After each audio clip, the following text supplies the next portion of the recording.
மறுபடியும் மோடி அவர்கள் ஆட்சிக்கு வந்தால் அத்தனை பெரிய ஆபத்து காத்திருக்கிறது என்பதை மறந்து விடாதீர்கள். அதற்கு ஒரே ஒரு எடுத்துக்காட்டு அவர்கள் திரும்ப திரும்ப என்ன சொல்கிறார்கள்? தூத்துக்குடியில 3 கட்சி போட்டியிடுகிறது. ஆமா, 3 கூட்டணிகள் போட்டியிடுகின்றன. நாமும் நமக்கு எதிராக அதிமுகவும் நின்று கொண்டிருக்கிறது. இடையில் ஒரு சைக்கிள் குறுக்கும் நெடுக்குமாக ஓடிக்கொண்டிருக்கிறது. எதிர்கட்சிகளின் மீது எத்தனை காலம் வரை நீங்கள் வழக்கு தொடுத்துக் கொண்டே இருப்பீர்கள்? இன்றைக்கு கெஜ்ரிவாலும் அமைச்சர் செந்தில் பாலாஜியும் சிறையில இருக்கிறார்கள். ஒருவேளை அவர்கள் பாரதிய ஜனதா கட்சிக்கு போயிருந்தால் வழக்கும் போயிருக்கும்.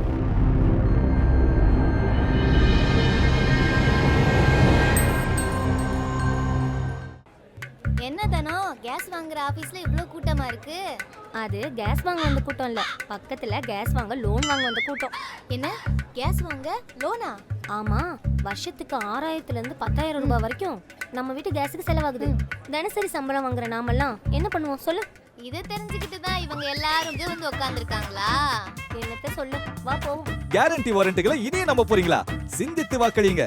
இந்தியாவை காக்க ஸ்டாலின் அழைக்கிறேன். கழகத்தினுடைய நகர செயலாளர் ஆனந்தசேகரன் உள்ளிட்ட திராவிட முன்னேற்ற கழகத்தினுடைய முன்னணி பொறுப்பாளர்களே, தோழமை கட்சிகளினுடைய நிர்வாகிகளே, கூடியிருக்கிற தூத்துக்குடி நகரை சார்ந்த அன்பிற்குரிய பெரியோர்களே, தாய்மார்களே, வணிக பெருமக்களே, ஊடகவியலாளர்களே, உங்கள் அனைவருக்கும் என்னுடைய அன்பு வணக்கங்கள். நாங்கள் நேற்றைக்கு திருநெல்வேலியில பொதுக்கூட்டத்திலே பேசிவிட்டு கிளம்பும் போது, அடுத்து எந்த ஊருக்கு போகிறீர்கள்? தூத்துக்குடிக்கு என்று சொன்ன போது கேட்டார்கள், ஓ, நம் நெஞ்சமெல்லாம் நிறைந்த தலைவர் கலைஞர் அவர்களின் மகளுக்கு வாக்கு கேட்க போகிறீர்கள், நம்முடைய மாண்புமிகு முதலமைச்சர் அவர்களின் அன்பு தங்கைக்கு வாக்கு கேட்க போகிறீர்கள், நாடாளுமன்ற உறுப்பினருக்கு வாக்கு கேட்க போகிறீர்கள், கழகத்தினுடைய துணை பொதுச் செயலாளருக்கு வாக்கு கேட்க போகிறீர்கள், அப்படித்தானே என்றார்கள். இல்லை இல்லை, வெள்ளம் தூத்துக்குடியை சுற்றி சூழ்ந்திருந்த நேரத்தில் மக்களோடு மக்களாக நின்று வெள்ளத்திலிருந்து மக்களை காப்பாற்றிய கனிமொழி அவர்களுக்கு வாக்கு கேட்கிறார்கள், போய்கொண்டிருக்கிறோம் என்று சொன்னேன். எனவே அன்றைக்கு வெள்ளத்தில் நம்மோடு நின்றவர் யார்? அந்த வெள்ளத்தினுடைய பாதிப்பு, நாங்கள் சென்னையிலேயும் வெள்ளத்தை சந்தித்தோமானால் தூத்துக்குடியும் திருநெல்வேலியும் சந்தித்த அந்த மழையின் வெள்ளத்தினுடைய அளவு இன்று வரையில் தமிழ்நாடு சந்திக்காத ஒரு கொடூரம். 37,000 கோடி நிவாரண நிதி கேட்டதற்கு இன்று வரையில் 1 ரூபாய் கூட கொடுக்காதவர்களுக்கு நீங்கள் பாடத்தை கற்பிப்பதற்கான நாள் தான் ஏப்ரல் 19. நீ எங்களுக்கு நிதி தரமாட்டாய், நாங்கள் உங்களுக்கு வாக்கு தர மாட்டோம் என்று உரத்து சொல்லுகிற நாள் ஏப்ரல் 19. நண்பர்களே, வெள்ள நிவாரணத்திற்கு நிதி கேட்டோம், தரவில்லை. எய்ம்ஸ் கேட்டோம், தரவில்லை. நாங்கள் கொடுக்கிற வரி பணத்தை நீ அதை மட்டுமாவது திருப்பி கொடு என்று கேட்டோம், தரவில்லை. நீட் வேண்டாம் என்றோம், தந்தே தீருவோம் என்கிறார்கள். எதையெல்லாம் நாம் கேட்கிறோமோ அதையெல்லாம் மறுக்கிறார்கள். எதனை நாம் வேண்டாம் என்று சொல்லுகிறோமோ அதனை தந்தே தீருவோம் என்கிறார்கள். எனவே அவர்களை எதிர்த்து இந்த உண்மையான இந்த அணியை கொண்டு வர வேண்டும் என்பதற்காக நடக்கிற தேர்தல். இன்னமும் சரியாய் சொன்னால் இது தூத்துக்குடியில மட்டுமில்லை, தமிழ்நாட்டில மட்டுமில்லை, இந்தியா முழுவதும் நடக்கிற இந்த தேர்தல் 2-3 கட்சிகளுக்கு இடையிலான தேர்தல் இல்லை. இந்தியாவில் தொடர்ந்து தேர்தல் நடைபெற வேண்டுமா வேண்டாமா என்று தீர்மானிக்க போகிற தேர்தல். இங்கே உண்மையாகவே தமிழ்நாட்டை பொறுத்தளவு நமக்கு எதிராக அதிமுக தான் நின்று கொண்டிருக்கிறார்கள். தூத்துக்குடியில 3 கட்சி போட்டியிடுகிறது. ஆமா, 3 கூட்டணிகள் போட்டியிடுகின்றன. நாமும் நமக்கு எதிராக அதிமுகவும் நின்று கொண்டிருக்கிறது. இடையில் ஒரு சைக்கிள் குறுக்கும் நெடுக்குமாக ஓடிக்கொண்டிருக்கிறது. அவர்கள் சைக்கிளை இந்த இடத்திற்கு கொடுத்திருப்பதே மிக கவனமாக, எங்கே வாக்குகளை வாங்கவே முடியாது என்றவர்களுக்கு தெரிகிறதோ அங்கே எல்லாம் சைக்கிளை இருக்கிறார்கள். இது போக நம்முடைய சிங்கராயர் அவர்கள் சொன்னது போல கட்சியின் பெயரில் சில சுயேட்சைகள் நிற்கிறார்கள். இப்போது நாம் கவனமாக இருக்க வேண்டும். நான் அறிவேன், இங்கே பாரதிய ஜனதா கட்சிக்கு எந்த வாக்கும் வராது. ஆனால் அதிமுகவுக்கு இரட்டை இலைக்கு என்று வாக்கு போடுகிற பெருமக்களுக்கு நான் சொல்லுகிறேன், அதைத்தான் அவரும் எடுத்து சொன்னார். நீங்கள் இரட்டை இலைக்கு போடுகிற வாக்கெல்லாம் தாமரைக்குத்தான் போய் சேரும். அது எப்படி இங்கே வாக்களித்தால் அங்கே போகும் என்று கேட்கிறீர்களா? எங்கேயோ சுவிட்ச் தட்டினால் இங்கே லைட் எரிகிறதா இல்லையா? நீங்கள் அதிமுகவுக்கு போடுகிற வாக்குகள் எப்படி அங்கே போய் சேரும் என்று நான் சொல்லுகிறேன். வேற ஒன்றுமல்ல, அவர்கள் எதற்காக பிரிந்து நிற்பது போல ஒரு பாவனை காட்டுகிறார்கள் என்பதை முதலில் நாம் கண்டறிய வேண்டும். அவர்களுக்குள் என்ன வேறுபாடு? எதற்காக பிரிந்து நிற்கிறார்கள்? இப்போது நான் சொல்லுகிறேன், பிரதமர் மோடியோ அமித்ஷாவோ எடப்பாடியை நேரில் சந்தித்தல்ல, ஒரே ஒரு தொலைபேசியில் மிரட்டினால் உடனடியாக அந்த கூட்டணிக்கு போய்விடுவார்கள். நம்முடைய ஆனானப்பட்ட டாக்டர் ராமதாஸே போய் சேரவில்லையா? அவர் இடத்துக்காக மட்டுமா போனார்? நமக்கு தெரியாது. எனவே நண்பர்களே, அதிமுக அங்கே போகாமல் இங்கேயே இருக்கட்டும் என்று அதிமுக முடிவு செய்யவில்லை. தனியாக போட்டியிட வேண்டும் என்று எடப்பாடி அவர்களோ அதிமுகவோ முடிவு செய்யவில்லை. அதை முடிவு செய்ததும் பாரதிய ஜனதா கட்சி தான். எதற்காக என்றால், பாரதிய ஜனதா கட்சியோடு அதிமுக சேர்ந்து நின்றால் சிறுபான்மையினர் வாக்கு ஒரு வாக்கு கூட 2 பேருக்கும் கிடைக்காது. பாஜக எங்கே இருக்கிறதோ அங்கே சிறுபான்மையினர் ஒருவரும் வாக்களிக்க மாட்டார்கள். அப்படியானால் மொத்த வாக்குகள் திமுக கூட்டணிக்கு வந்துவிடும் என்பதற்காக அந்த வாக்குகளை பிரிக்க வேண்டும் என்றால் பாஜகவுக்கு போடவில்லை என்றாலும் இரட்டை இலைக்கு போடுவார்கள் என்கிற நம்பிக்கையில் அவர்கள் தனித்து நிற்பது போல ஒரு பாவனை செய்கிறார்கள். அதைத்தான் நம்முடைய கழகத்தின் தலைவர் ஒவ்வொரு கூட்டத்திலேயும் சொல்லிக் கொண்டிருக்கிறார். இன்னொன்றையும் நான் சொல்லுகிறேன், தேர்தல் முடிந்து தப்பித்தவறி ஓரிரு இடங்களில் அதிமுக வெற்றி பெறுமானால் பிரதமர் வேட்பாளர் என்று அவர்கள் யாரை ஆதரிப்பார்கள்? நம்முடைய கனிமொழி அவர்கள் வெற்றி பெற்றால் இந்தியா கூட்டணியில் யார் பிரதமர் என்று தீர்மானிக்கப்படுகிறதோ அவரை ஆதரிப்பார்கள். அல்லது பாரதிய ஜனதா கட்சி வடநாட்டில் வெற்றி பெற்றால் அந்த கூட்டணியில் யார் பிரதமர் என்று அவர்கள் தீர்மானிக்கிறார்களோ அவர்களை முடிவெடுப்பார்கள். ஆனால் எடப்பாடி அவர்கள் ஓரிரு இடத்தில் வெற்றி பெற்றாலும் அந்த வாக்குகள் எங்கே போகும்? நிச்சயமாக அதிமுக இரட்டை இலை உதயசூரியனுக்கு வாக்களிக்குமா? நம் பக்கம் நிற்குமா? மிக இயல்பாக அவர்களின் வாக்குகள் அங்கே தாமரைக்குத்தான் போய் சேரும். எனவே இரட்டை இலையாக இருந்தாலும் தாமரை பூவாக இருந்தாலும், ராமநாதபுரத்தில் ஒரு பலாப்பழம் இருக்கிறது, பலாப்பழமாக இருந்தாலும் நண்பர்களே, இந்த இலை பூ பழம் எல்லாம் ஒன்றுதான். எல்லாவற்றையும் குக்கரில் வைத்து வேக வைத்து விடுவார்கள். அதற்கான முயற்சி தான் நடந்து கொண்டிருக்கிறது. கவனமாக இருங்கள்.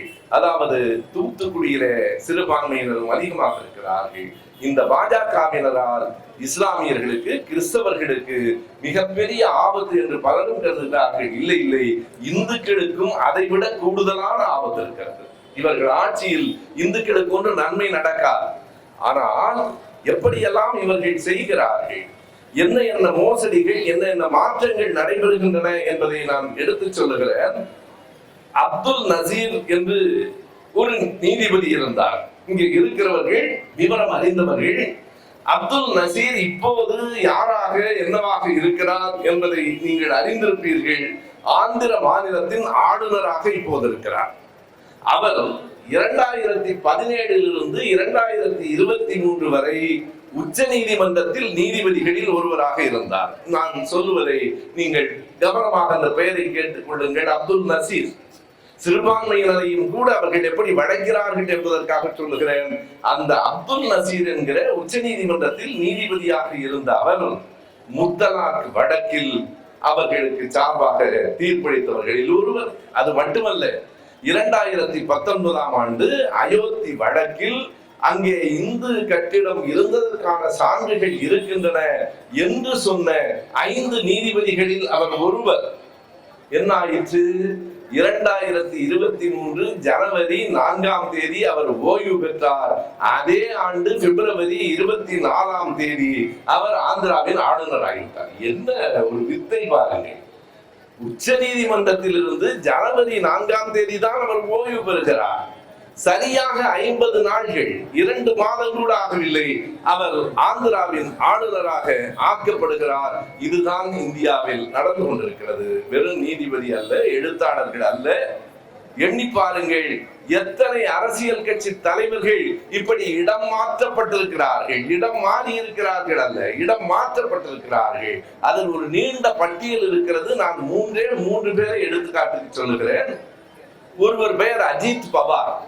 அவர் மராத்தியத்திலே சரத்பவாரோடு கூட இருந்தவர், சரத்பவார் கட்சியிலே இருந்தவர். அவர் மீது 2017 ஒரு மிகப்பெரிய பொருளாதார குற்ற மோசடி வழக்கு தொடுத்தார்கள். அந்த வழக்கு நடந்து கொண்டே இருந்தது. அதற்கு பின்னால் அந்த வழக்கில் அவரை அமலாக்கத்துறையும் வருமான வரித்துறையும் நெருக்கின. ஒரு கட்டத்தில் 2022ஆம் ஆண்டு அவர் அஜித் பவார் சரத்பவாரினுடைய தேசியவாத காங்கிரஸில் இருந்து விலகி பாஜகவுக்கு போனார். வழக்கும் போய்விட்டது. திடீரென்று வழக்கு காணவில்லை. இப்போது அவர் மீது வழக்கு இல்லை. பிரபுல் படேல் என்று ஒரு ஒன்றிய இணை அமைச்சர் இருந்தார். இவர்கள் காங்கிரஸ் காலத்திலே இருந்தார். அவர் 111 விமானங்களை வாங்கியதில் ஊழல் என்று அவர் மீது வழக்கு தொடுக்கப்பட்டது. அவர் இப்போது பாரதிய ஜனதா கட்சிக்கு போய்விட்டார். வழக்கும் போய்விட்டது. மேற்கு வங்கத்திலே சுவேந்து அதிகாரி என்று ஒருவர் இருந்தார். திரிணாமுல் காங்கிரஸ்ல இருந்தார். அவர் மீது வழக்கு தொடுத்தார்கள். அந்த வழக்கில் அவரை நெருக்குகிற போது அவர் பாரதிய ஜனதா கட்சிக்கு போனார். வழக்கும் போய்விட்டது. இது ஒரு ஜனநாயக நாடா? எதிர்கட்சிகளின் மீது எத்தனை காலம் வரை நீங்கள் வழக்கு தொடுத்துக் கொண்டே இருப்பீர்கள்? இன்றைக்கு கெஜ்ரிவாலும் அமைச்சர் செந்தில் பாலாஜியும் சிறையில இருக்கிறார்கள். ஒருவேளை அவர்கள் பாரதிய ஜனதா கட்சிக்கு போயிருந்தால் வழக்கும் போயிருக்கும். ஒரு நாளும் செந்தில் பாலாஜி அப்படி நான் கட்சி மாற மாட்டேன் என்று சொன்னதனாலே அவருக்கு ஜாமீன் மனுக்கள் கூட மறுக்கப்படுகின்றன. கவனத்தில் கொள்ளுங்கள். இப்படித்தான் இந்த நாட்டில் அரசியல் மாற்றங்களை அவர்கள் கொண்டு வர வேண்டும் என்று கருதுகிறார்கள். முறைப்படியான தேர்தலில் இருந்து மக்களிடம் வாக்குகளை பெற்று வர முடியவில்லை. தமிழ்நாட்டில் வரவே முடியவில்லை. தமிழ்நாட்டுக்கு இன்னொரு மாற்று வழி வைத்திருக்கிறார்கள். மக்களால் தேர்ந்தெடுக்கப்பட்ட அரசை விட்டுவிட்டு ஆளுநர் என்று RN ரவி என்று ஒருவரை கொண்டு வந்து வைத்து அரசாங்கம் இருக்கிற போது RN ரவியை வைத்து ஆட்சி நடத்த முடியுமா என்று பார்க்கிறார்கள். எல்லாம் குறுக்கு வழி, எதுவும் நேர்வழியே இல்லை. எனவே இப்படிப்பட்ட ஓர் அரசு அங்கே நீடிக்க கூடாது. தமிழ்நாட்டில் இருக்கிற இன்றைய அரசு எப்படிப்பட்டது என்று நீங்கள் அறிவீர்கள். திராவிட மாடல் என்று சொல்லுகிற போது சில பேர் கேலி செய்கிறான். அது என்ன திராவிட மாடல்? வேறொன்றும் அல்ல, எல்லோருக்கும் எல்லாம் என்பதுதான் திராவிட மாடல். எந்த ஒன்று வழங்கப்பட்டாலும் ஆண்களுக்கு உள்ள உரிமையெல்லாம் பெண்களுக்கும் உண்டு. மேல் ஜாதி என்று நினைத்துக் கொண்டிருக்கிறவனுக்கு இருக்கிற உரிமையெல்லாம் ஒடுக்கப்பட்ட ஜாதி மக்களுக்கும் உண்டு. ஒவ்வொரு இடத்திலும் பணக்காரனுக்கு என்னென்ன உண்டோ அத்தனை உரிமையும் ஏழைகளுக்கு உண்டு. எல்லோருக்கும் எல்லாம் என்பதுதான் திராவிட மாடல். இது வெறும் சொற்களால் மட்டுமில்லை, நடைமுறையில் இருக்கிறது. நீங்கள் சொல்லுங்கள், நான் சொல்ல வேண்டாம். பெண்களுக்கு கொடுக்கப்படுகிற அந்த உரிமைகள் வெறுமனே சலுகைகள் இல்லை, பெண்களின் வாக்குகளுக்காக இல்லை. மகளிர் சுயநிதி குழுக்களின் மூலம் தமிழ்நாட்டில் மிக கூடுதலான நிதியை 1999 கொண்டு வந்து கொடுத்தவர்கள் யார்? நீங்கள் எண்ணி பார்க்க வேண்டும். அன்றைக்கு துணை முதல்வராக இருந்தவர் தான் இன்றைக்கு முதலமைச்சராக இருக்கிறார். மகளிர் சுயநிதி குழுக்களுக்கு இந்தியா முழுவதும் ஒதுக்கப்பட்ட தொகை 13,000 கோடி. 13,000 கோடி இந்தியாவில் இருக்கிற அத்தனை பெண்களுக்கும் என்று சொன்னால் இந்தியாவில் 28, இன்றைக்கு 29 மாநிலங்கள் இருக்கின்றன. 29 ஒரு பங்கு தானே தமிழ்நாட்டுக்கு வந்திருக்க வேண்டும். ஆனால் 13,000 கோடி இந்தியாவுக்கு ஒதுக்கப்பட்டது என்றால் 2,000 கோடியை தமிழ்நாட்டுக்கு மட்டுமே வாங்கி வந்தவர்கள் தலைவர் கலைஞர் அவர்களும் நம்முடைய தளபதி அவர்களும் தான். 13,000ல் 2 என்றால் ஏறத்தாழ 6ல் 1 பங்கு நிதியை தமிழ்நாட்டுக்கு கொண்டு வந்து தந்தார்கள். அது மட்டுமல்ல, பெண்கள் அறிவியர்கள் 1929 ஏறத்தாழ 95 ஆண்டுகளுக்கு முன்னால் செங்கல்பட்டில் நடைபெற்ற முதல் சுயமரியாதை மாநாட்டில் ஒரு தீர்மானம் நிறைவேற்றப்பட்டது. இங்கே இருக்கிற தாய்மார்கள் கவனத்திலே கொள்ள வேண்டும். எதற்காக 1 நூற்றாண்டுக்கு முந்தைய வரலாற்றை நான் சொல்லுகிறேன் என்றால், இந்த இயக்கத்துக்கும் மற்ற இயக்கங்களுக்கும் இடையில் இருக்கிற வேறுபாடு. நீதி கட்சி என்பதில் இருந்து நான் குறிப்பிட்டு சுயமரியாதை இயக்கம், திராவிடர் கழகம், திமுக கழகத்தில் வந்து நான் குறிப்பிடுகிறேன். 1929 செங்கல்பட்டிலே நடைபெற்ற மாநாட்டில் நிறைவேற்றப்பட்ட தீர்மானம் தான் பெண்களுக்கு சொத்துரிமை வேண்டும் என்பது. பெண்களுக்கு சொத்துரிமை வேண்டும் என்பதை 95 ஆண்டுகளுக்கு முன்னால் நினைத்து கூட பார்க்க முடியாது. அதற்கு பிறகு அண்ணல் அம்பேத்கர் அவர்கள் இந்து சட்ட திருத்த மசோதாவில் அதை 51 முன்மொழிந்தார். நடக்கவில்லை. எப்போது நடந்தது? இந்த தேதியை எல்லாம் மறந்து விடாதீர்கள். மறந்து விட்டால் நாம் நன்றி உணர்ச்சியில குறைந்தவர்களாக ஆவோம். 1989 ஆண்டு மே மாதம் 7ஆம் தேதி தலைவர் கலைஞர் அவர்கள் இந்தியாவிலேயே ஒரு சட்டத்தை இயற்றினார். இனி பெண்களுக்கு ஒவ்வொரு குடும்பத்திலும் சொத்துரிமை உண்டு என்கிற அந்த சட்டத்தை நிறைவேற்றினார். அதன் தொடர்ச்சி தான் மகளிருக்கான உரிமை தொகை. அதன் தொடர்ச்சி தான் இன்றைக்கும் பேருந்துகளிலே பயணம் செய்வதற்கு உங்களுக்கு கட்டணம் இல்லாத பயணம். எதற்கென்றால் பெண்களினுடைய வாக்குகளுக்காக இல்லை. பெரியோர்களே, பெண்கள் தங்கள் கால்களில் நிற்க வேண்டும். பெண்கள் தற்சார்புடையவர்களாக இருக்க வேண்டும். பெண்கள் யார் ஒருவருக்கு அடங்கி போக கூடாது என்பதற்காகத்தான் அப்படிப்பட்ட சட்டங்களை கொண்டு வந்த அரசு நம்முடைய அரசு. பெண்களுக்கு மட்டுமல்ல, ஒடுக்கப்பட்ட பட்டியலின மக்களுக்கு எத்தனை விதமான நன்மைகளை இந்த அரசு செய்திருக்கிறது. மிக குறிப்பாக ஒன்றை சொல்ல வேண்டும் என்றால், தலைவர் கலைஞர் அவர்கள் ஆட்சியில இருக்கிற போது 2008ஆம் ஆண்டு திருநெல்வேலிக்கு அருகிலே இருக்கிற ஆறுமுகபுரம் என்கிற ஒரு ஊரில் சத்துணவு தொழிலாளியாக சமையல் வேலை பார்க்கிறவராக ஒரு பட்டியல் இனத்தை சார்ந்த ஒரு தலித் ஒரு பெண்மணி இருந்தார். அப்போது ஒரு சட்டம் இருந்தது.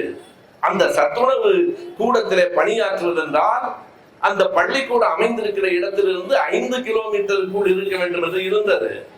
எப்போதும் நமக்கு தெரியும், என்றைக்கு ஊரும் சேரியும் ஒன்றாக இருக்கிறது. இந்த கூட்டத்திலே இருக்கிறவர்கள் எல்லோரும் கூட நாம் எல்லோரும் கலந்திருக்கிறோம், ஒன்றாக நிற்கிறோம். கூட்டம் முடிந்து ஊருக்கும் சேரிக்குமாக பிரிந்து போகிற சமூக அமைப்பு தானே இன்றைக்கும் இருக்கிறது. அப்படி பார்த்தால் ஊருக்கு அருகில் எந்த ஒரு மக்களினுடைய அந்த வாழிடமும் கிடையாது. எனவே அங்கே தள்ளி இருக்கிறது என்று சொல்லி அவர் வேலையில் இருந்து விலக்கப்பட்டார்.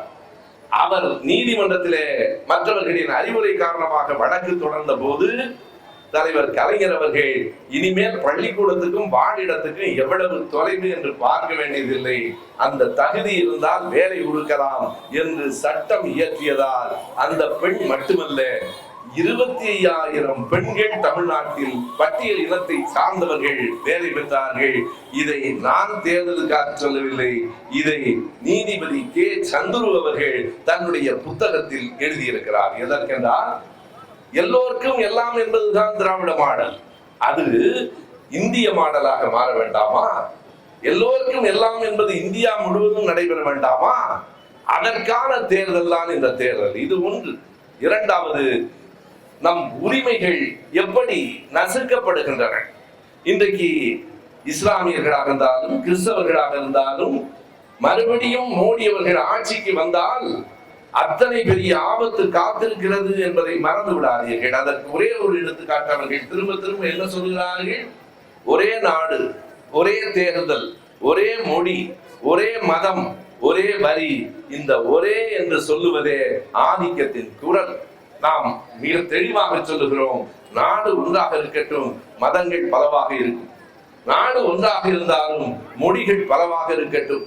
நாடு ஒன்றாக இருந்தாலும் பழக்க வழக்கங்கள் பண்பாடுகள் பலவாக இருக்கட்டும் என்று சொல்லுகிறோம். இப்போது தேர்தல் எதற்கும் இடையிலே நடக்கிறது என்றால், நம் முகத்தை அடித்து, முகவரியை அடித்து, எல்லோருக்கும் ஒரே மாதிரியான உடை, ஒரே மாதிரியான கடவுள், ஒரே ஒரு கடவுள், ஒரே ஒரு மதம், ஒரே ஒரு சமஸ்கிருத மொழி என்கிற நிலையை நோக்கி நாட்டை தள்ள போகிறோமா?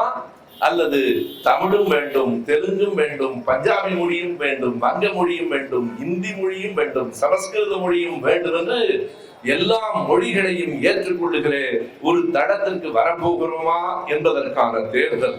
வேண்டாம். நம்முடைய பழக்க வழக்கங்களை, நம்முடைய முகத்தை, நம்முடைய முகவரியை, நம்முடைய மொழியை, நம்முடைய மதத்தை எல்லாவற்றையும் இழப்பதற்கு தயாரானால் தாமரைக்கு வாக்களிக்கலாம். இல்லை, எங்கள் உரிமை, எங்கள் நிறம், எங்கள் குணம், எங்கள் மொழி எதையும் நாங்கள் விட்டுக் கொடுக்க முடியாது என்றார் உதயசூரியனுக்கு வாக்களியுங்கள். உண்மையாக சொல்லுகிறேன் நண்பர்களே, உதயசூரியன் தான் நமக்கான உரிமைகளை பெற்று தருகிற சின்னம். உதயசூரியன் தான் இருண்டு கிடக்கிற 10 ஆண்டுகளாக இருண்டு கிடக்கிற இந்தியாவில் ஒளியேற்ற போகிற சின்னம். உதயசூரியன் தான் நாளை பிரதமரையும் தீர்மானிக்க போகிற சின்னம். இன்றைக்கு இந்தியா முழுவதும் இருக்கிற அந்த இந்தியா கூட்டணியில் எந்த அளவுக்கு நம்முடைய கட்சிக்கும் தலைவருக்கும் செல்வாக்கு இருக்கிறது என்பதற்காக சொல்லுகிறேன். அன்றைக்கு இந்தியா கூட்டணியின் தலைவர்கள் எல்லோரும் அவர்கள் மும்பையில் கூடினாலும் டெல்லியில் கூடினாலும் அந்த படங்களை கவனித்து பாருங்கள். நடுவில் இருக்கிற 2 பேர், ஒருவர் ராகுல் காந்தி, இன்னொருவர் நம்முடைய தளபதி. 2 பேரும் தான் அடுத்த இந்த இந்தியாவுக்கு வழிகாட்ட இருக்கிறார்கள். ராகுல் மீது எனக்கு ஒரு பெரிய நம்பிக்கை இருக்கிறது. மிக எளிமையாக மக்களோடு இருக்கிறார். நீங்கள் வேஷம் போடுவதில்லை. மோடி வருகிற போது எத்தனை வேஷம், ஒவ்வொரு மாநிலத்துக்கும் ஒரு வேஷம். இங்கே வருகிற போது ஒரு உடை, அங்கே போகிற போது ஒரு உடை. யாருக்கும் உண்மையாக இருப்பதில்லை. மிக எளிமையாக ஒரு கல்லூரி மாணவனை போல ராகுல் காந்தி வந்து கொண்டிருக்கிறார். ராகுல் காந்தி இதோ உங்கள் ஊருக்கு பாளையங்கோட்டைக்கு வருகிறார், 12ஆம் தேதி வருகிறார். ராகுல் காந்தியும் நம்முடைய தலைவர் தளபதி அவர்களும் இந்தியா கூட்டணியின் தலைவர்களும் சேர்ந்து நிற்கிற ஒரு மிகப்பெரிய மாநாடு 12ஆம் தேதி நடைபெற இருக்கிறது. அந்த மாநாடு தமிழ்நாட்டில் மட்டுமல்ல, இந்தியாவிலேயே ஒரு பெரிய தாக்கத்தை ஏற்படுத்த போகிற மாநாடாக அமையும். எதற்காக? அன்றைக்கு மிக தெளிவாக நாடாளுமன்றத்தில் 2022ஆம் ஆண்டு ராகுல் காந்தி மிக தெளிவாக சொன்னார். பாரதிய ஜனதா கட்சி தலைவர்களை மோடியை பார்த்து, அமித்ஷாவை பார்த்து, ராஜ்நாத் சிங்கை பார்த்து, அங்கே அமர்ந்திருக்கிற 300க்கும் மேற்பட்ட பாரதிய ஜனதா கட்சி உறுப்பினர்களை பார்த்து ஒரு சிங்கம் போல அவர் கர்ஜித்தார். நீங்கள் இந்தியாவில் எந்த மாநிலத்தில் வேண்டுமானாலும் வெற்றி பெறலாம், ஆனால் குறித்துக் கொள்ளுங்கள், ராகுல் காந்தி நம்மிடத்திலே சொல்லவில்லை, தமிழ்நாட்டில் வந்து பேசவில்லை, நாடாளுமன்றத்தில் அவர்களை வைத்துக் கொண்டு ஆங்கிலத்திலே அழுத்தமாக சொன்னார், you will never rule the people of Tamil Nadu. ஒரு நாளும் தமிழ்நாட்டை உங்களால் ஆள முடியாது என்று நம்மை புரிந்து கொண்டு மிக தெளிவாக சொன்னார். இன்றைக்கு நம்முடைய ஆட்சி இருக்கிற வரையில், நாம் செய்து கொண்டிருக்கிற நன்மைகள் நீடிக்கிற வரையில் ஒரு நாளும் அவர்களால் தலை காட்ட முடியாது. எனவேதான் அவர்கள் அதிமுக மூலமாக கால் பதிக்கலாமா என்று பார்க்கிறார்கள். நான் தூத்துக்குடி தொகுதியை பற்றி பேசவில்லை. தூத்துக்குடி தொகுதியை பற்றி மிக தெளிவாக தமிழ்நாடே அறிந்திருக்கிறது. கனிமொழி அவர்களுடைய வெற்றி எப்போதோ உறுதி செய்யப்பட்டிருக்கிறது. கனிமொழி அவர்கள் தான் இங்கே வெற்றி பெறுவார் என்பது மட்டுமல்ல, தமிழ்நாட்டிலேயே மிக கூடுதலான வாக்குகளில் வெற்றி பெற போகிறார் என்கிற நம்பிக்கை நமக்கு வந்திருக்கிறது. நீங்கள் இதை எடுத்து சொல்லுங்கள். நாங்கள் ஊராக போய் கொண்டிருக்கிறோம். நாளைக்கு இந்த நேரம் நாங்கள் கோயம்புத்தூரிலே இருப்போம். நாங்கள் பேசுவதை இன்னும் 5 நிமிடங்களில் நிறுத்தி விடுவோம். நீங்கள் பேசுவதை நிறுத்தாதீர்கள். பேசுங்கள், அக்கம் பக்கத்தில் பேசுங்கள், அடுத்த வீட்டுக்காரனோடு பேசுங்கள், அண்ணன் தம்பியோடு பேசுங்கள், அக்கா தங்கையோடு பேசுங்கள். கட்சி வெற்றி பெறுவதற்காக இல்லை, கனிமொழி அவர்கள் வெற்றி பெறுவதற்காக இல்லை, இந்த நாடு வெற்றி பெறுவதற்காக, நாடு நிலைத்து நிற்பதற்காக, இந்த மண்ணில் ஜனநாயகம் என்றைக்கும் இருக்க வேண்டும் என்பதற்காக.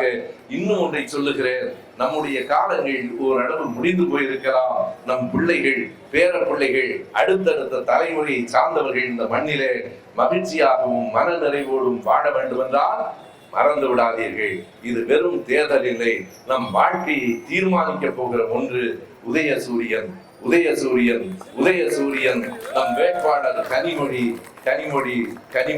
வாக்களியுங்கள். பெரும் வாக்கு வித்தியாசத்திலே வெற்றி பெற உதவுங்கள். அனைவருக்கும் என் அன்பு நன்றி, வணக்கம். இருட்ட கிழிக்கிற வித்த நம்ம சூரியனுக்கு தெரியும். நம்ம கட்டுற வரிப்பணம் எல்லாம் நமக்குத்தானே வரணும். கேட்கும் போது தராதவனுக்கு தோல்விய பரிசா தரணும். ஆலை உணவு திட்டம்னு பிள்ளைங்க மனசுல ஸ்டாலின் குரல். 1000 ரூபாய் திட்டம்னு மகளிர் மனசுல ஸ்டாலின் குரல். இந்தியாவை காக்க ஸ்டாலின் அழைக்கிறேன்.